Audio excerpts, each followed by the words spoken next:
Hello? Is anybody home? What is this? Cynthia, why are you eating from the floor? Mama told me to. She didn't give you a plate or a spoon? No. Please, stand up. I can't. She'll be angry. Cynthia, stand up. Tell me, how long has this been happening? Ever since my dad married her. Since your father married her? All these years? Where is she? I want to speak to her. Please don't. I don't want any trouble.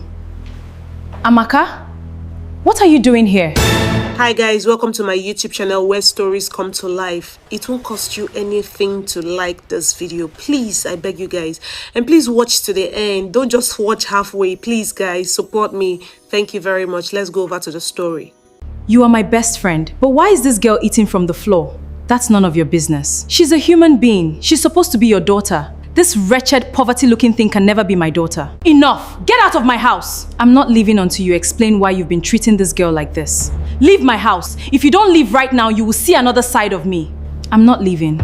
I can't stand here and watch you treat another human being like this. I said leave! How long has this been happening? At that moment, the entire atmosphere in the living room changed. Gift froze. She had been so focused on arguing with Amata that she never realized Kenny had been standing behind her, listening to everything. Cynthia stood quietly, her eyes fixed on the floor. Amaka looked at Kenny, then at Gift, immediately realizing that this was no longer a private argument between two friends. Kenny's eyes moved slowly from Cynthia to the food scattered on the bare tiles, and then to his wife. He was trying to understand what he had just witnessed. This was the same woman he had trusted enough to bring into his home. The same woman he believed would become a loving wife and a good mother figure to Cynthia. But now, right before his eyes, he was seeing a side of Gift he had never imagined existed. Gift quickly tried to cover herself. She claimed that Cynthia was the one refusing to use a plate and spoon. She tried to make Kenny believe that she had actually been encouraging Cynthia to eat properly, but Cynthia had supposedly been copying some strange social media trend. But Kenny had heard enough. He had heard Cynthia explain that this treatment had started the moment he married Gift. He had heard Gift insult the girl he had accepted and raised as his own. And most importantly, he had heard the way Gift spoke about Cynthia when she thought he wasn't listening. Kenny was furious. But beneath the anger was something even stronger: disappointment. He could not understand how someone he had trusted could hide such cruelty under his own roof for so long. He told Gift that the marriage was over. He could no longer live with someone capable of treating another human being that way, especially a girl he had considered his daughter. Gift tried to defend herself, but Kenny refused to listen. He asked her to pack her belongings and leave the house. Amaka stood there in disbelief. Cynthia could hardly process what was happening. For years, she had suffered quietly, afraid that speaking up would only make her situation worse. Now, for the first time, someone had finally seen the truth. Gift went upstairs and began packing her belongings. She was angry, humiliated, and heartbroken. She put her clothes into boxes and began carrying them downstairs. But before she could leave the house, tragedy struck. As Gift reached the staircase, her foot suddenly slipped. She lost her balance and fell down the stairs. The sound of her body hitting the steps brought everyone running. Amaka screamed for help.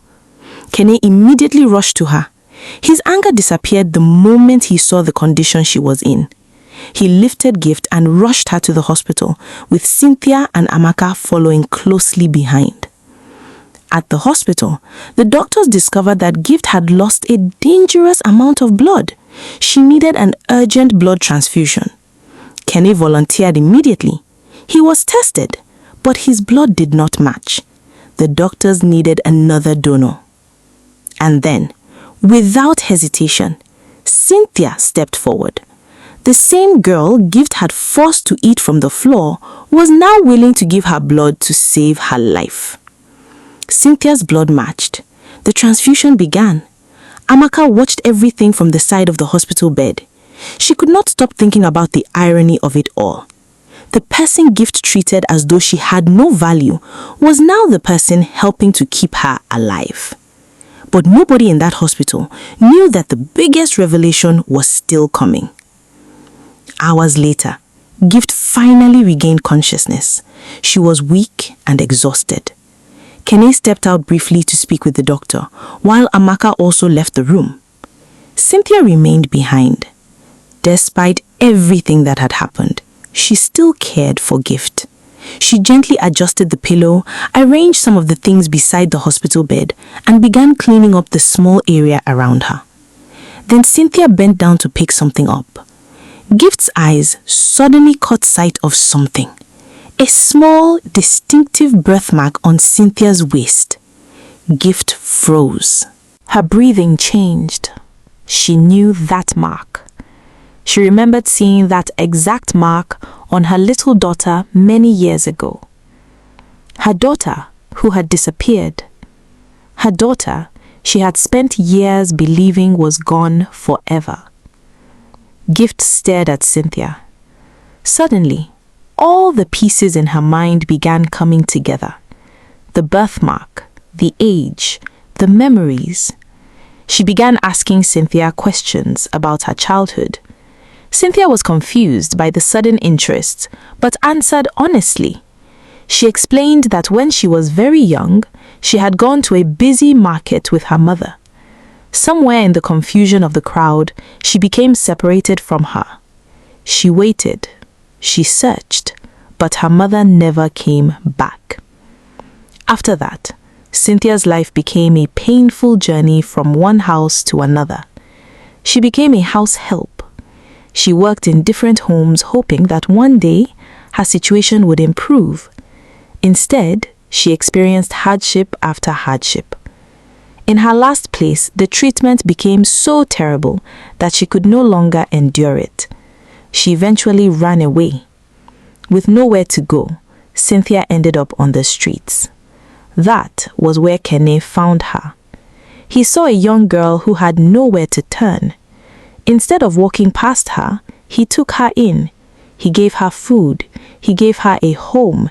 He gave her an opportunity to return to school. Most importantly, he treated her like his own daughter. Over time, Cynthia began seeing Kene as the father she had lost, and Kene accepted her completely. Neither of them knew that Cynthia was actually Gift's biological daughter. As Cynthia finished telling her story, Gift broke down. She began crying uncontrollably. She could barely look at Cynthia. The truth was too painful to accept. The daughter she had lost years ago had been standing in front of her all this time. And worse still, she had spent years humiliating and hurting her own child without knowing who she was. Gift began begging Cynthia for forgiveness. She could not understand how she had been capable of treating her own blood that way. She blamed herself for every insult, every humiliation, and every painful moment Cynthia had endured inside the home. When Amaka returned to the room and learned the truth, she was completely shocked. This was no longer simply a story about a cruel stepmother. Gift had unknowingly been cruel to her own biological daughter. Amaka was deeply disappointed. She had considered Gift her best friend, but now she could barely recognize the person she had defended and trusted for years. When Kene returned, the truth was finally revealed to him. The birthmark, the lost child, the market, the years of house help work, the suffering, and finally Kene finding Cynthia on the streets and bringing her home. Everything matched. Kene stood there, overwhelmed by what he had just discovered. The girl he had taken in and loved as his daughter was actually Gift's long-lost child. For Gift, it was a miracle. After years of searching and wondering what had happened to her daughter, she had finally found her. But for Kene, the discovery did not erase what had happened. He told Gift that he was grateful she had found her daughter. He was grateful Cynthia had finally found her mother, but he could not continue the marriage. Too much had happened. Too much trust had been destroyed. He could forgive Gift as a human being, but he could no longer remain married to her. Cynthia, however, chose a different path. She forgave her mother. Not because what Gift had done was acceptable, not because the pain did not matter, but because Cynthia did not want to spend the rest of her life carrying hatred in her heart. After years of searching for her mother, she finally had the chance to know her, and she chose forgiveness. Amaka left the hospital that day with a heavy heart. She had entered the house thinking she was simply visiting her best friend. She never imagined that she would witness a young girl being humiliated, a marriage coming to an end, and the discovery of a daughter who had been missing for years. And Kene? He walked away knowing that sometimes the truth can arrive at the worst possible moment. But even painful truth is better than a comfortable lie. Because Cynthia had finally found her mother. Gift had finally found the daughter she thought she had lost forever. And Kene had learned a painful lesson. Sometimes, the person we are searching for is much closer than we ever imagined. And sometimes, the greatest punishment is not losing someone. It is discovering too late that the person you hurt was the very person you had been praying to find. Thank you so much for watching. If you enjoy stories like this, do not forget to hit the subscribe button, then put on the notification bell, guys. Do not forget to share this video with your loved ones, guys. Please support me to bring more stories like this. Thank you so much for your support. God bless you. If I had left my house 5 minutes later that day, I would still believe I had the perfect marriage. Sometimes life doesn't want you before it changes. It doesn't send you a message. It doesn't give you a sign. It simply lets one ordinary moment become the reason your whole world falls apart. And this is how mine did. That Tuesday morning looked exactly like every other Tuesday. The alarm rang at 6 a.m. I ignored it.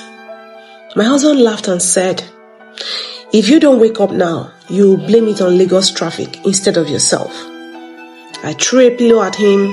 He caught it. We both laughed. That was us. We laughed over the smallest things. People always said we looked happy. And to be honest, I believed we were. We had been married for 6 years, no children. Not because we didn't want them. Life simply hadn't given us that blessing yet. But still, we had each other. Or at least, that's exactly what I believed. He went into the kitchen. A few minutes later, I smelled fried eggs and toasted bread. He wasn't trying to impress anyone. That was just who he was. Every Tuesday, he made breakfast because he knew mornings weren't my best friend. Little things like that made me fall in love over and over again with him. While we ate, he talked about work. A client had been stressing him for weeks. I told him he worried too much. He smiled. "That's why I married you," he said. "You worry enough for both of us." I rolled my eyes, and very funny. If someone had walked into our house that morning, they would have seen a normal couple, a happy couple. Nothing looked broken, nothing felt wrong. Looking back now, I realize the most dangerous lies are the ones that look like peace. By 7:30, we were both ready to leave. He kissed my forehead, picked up his car keys, and just before walking out, he turned back. "Don't forget your lunch," he said. And I laughed. "You're starting to sound like my mother." And he said someone has to. And then he left. I stood by the window for a moment and watched him drive away. I had no idea that would be the last time I would watch him leave the house without questioning who he really was. A few minutes later, I locked the front door and headed to my own car. I had barely started the engine when my phone rang.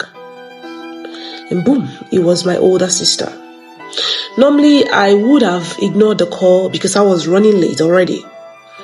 But something in me told me to answer the call. She reminded me about our mother's birthday dinner that weekend. We laughed about who was bringing the food and all that. She complained that our younger brother still hadn't confirmed if he was coming. Anyway, nothing serious. It was just a family talk. So, 5 minutes, and that was all. Exactly 5 minutes. When the call ended, I drove off without thinking twice. If I hadn't answered that call, I would have reached my office much earlier, and none of this story would ever exist. And then about 20 minutes later, I remembered something that made my heart sink. My office keys. I had left them on the dining table. I almost turned back, and then I remembered my husband kept a spare set in his office, because this wasn't the first time I would be forgetting my office keys. His office was only a few streets away from mine. I would surprise him, so I thought. Maybe we would even grab a coffee together before work and all that. Funny how life lets you make innocent plans while it's preparing you for something completely different. His office building had a small cafe, across the road. I parked there. The place wasn't crowded. People sat quietly with their laptops. A waiter wiped down empty tables. Someone was laughing near the entrance. Everything looked ordinary until I looked through the glass. That's through the window glass. And saw my husband. I frowned.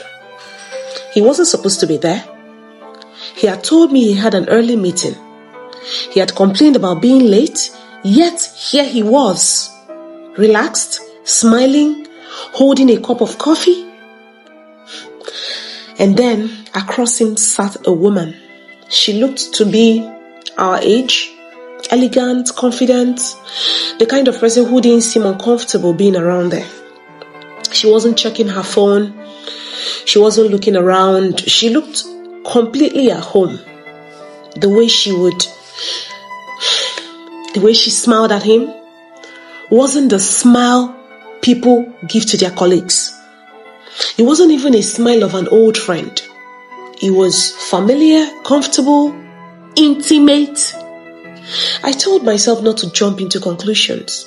Maybe she was just a client, or maybe I was overthinking. Then she reached across the table and held his hands. I felt something go cold. Not angry, not yet, just cold. I wanted to storm inside and demand an explanation. Throw my wedding rings on the table, but something stopped me. I don't know what. Maybe instinct. Instead, I stepped behind a parked SUV where they couldn't see me, and I watched. The waitress brought another plate. My husband cut a piece of pancake, placed it on the fork, and held it towards the woman. She laughed before taking the bite. It wasn't just breakfast anymore. It looked like a family. And then I noticed something else. His wedding ring. It wasn't on his finger, and then I blinked. Maybe I was mistaken. I looked again. No ring. The man who never took off his wedding ring wasn't wearing it. And then my breathing became shallow. My hand started shaking. I reached out for my handbag and pulled out my phone. I needed the proof. Even if no one else believed me, I needed to know I wasn't imagining things. I opened the camera, zoomed in, just as I was about to take the picture. I heard tiny footsteps. A little girl, not older than 6 years, came running towards the cafe. She rushed straight to their table. Without hesitation, she jumped into the arms of my husband, as if he had done it 1,000 times before. He kissed her forehead. She wrapped both arms around his neck. The woman smiled, not surprised, not embarrassed, just happy, like she had watched that moment many times before. My heart pounded so loudly. I couldn't hear anything else. And then the little girl leaned to his face and giggled and said one word, "Daddy." Everything around me disappeared. The traffic, the people, the noise, nothing mattered anymore. My husband and I never had a child. So, why was another little girl calling him daddy like she's been doing it her whole life? I stood frozen, still holding my phone, still staring through the glass, and then my husband slowly turned his head, his eyes lifted, and for one terrifying second, I was almost certain he was looking straight at me.